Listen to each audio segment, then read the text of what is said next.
Protocol की सबसे खूबसूरत तस्वीर यदि आपको देखनी है तो उत्तर प्रदेश की सड़कों पर आइए, जहां सरकार के कुछ नेता जनता को जनार्दन नहीं बल्कि सिर्फ एक ट्रैफिक जाम का हिस्सा मानकर बैठ गए हैं।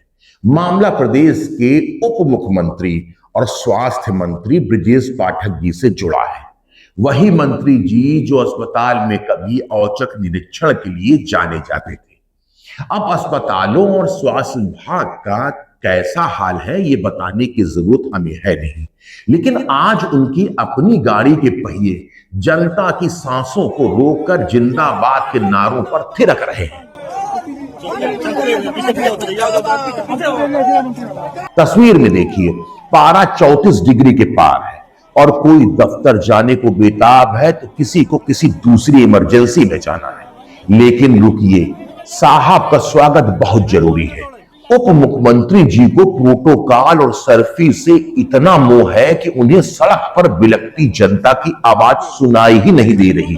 ये देखिए, जनता रुकी हुई है, बीच सड़क पर मजमा लगा है, गाड़ियां रुकी हैं और नेताजी जिंदाबाद के नारों से फूले नहीं समा रहे। आइए इन नारों के पीछे की इंजीनियरिंग को भी समझते हैं।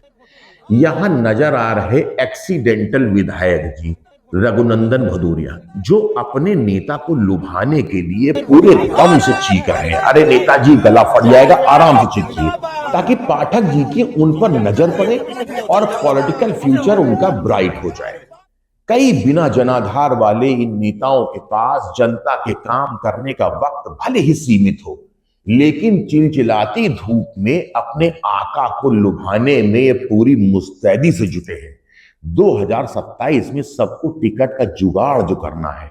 खैर, नेताजी अगर सम्मान ही कराना था तो किसी पार्क में चले जाते, किसी मैदान में चले जाते, या फिर अपने घर पर चाय पानी का इंतजाम कराते और नेताजी को गला फाड़ नारेबाजी से लुभाते, फुसलाते। क्या जनता की परेशानी को सीढ़ी बनाकर ही अपनी राजनीति चमकाना है? सवाल बड़ा है। क्या जनता सिर्फ चुनाव में वोट डालने वाली मशीन है? क्या मंत्रियों का प्रोटोकॉल किसी की इमरजेंसी से भी बड़ा है? एक तरफ सरकार सुशासन का दावा करती है, मंत्रियों और विधायकों को प्रोटोकॉल से दूर रहने का संदेश देती रहती है, तो दूसरी ओर सत्ता का यह अहंकार दिखता है।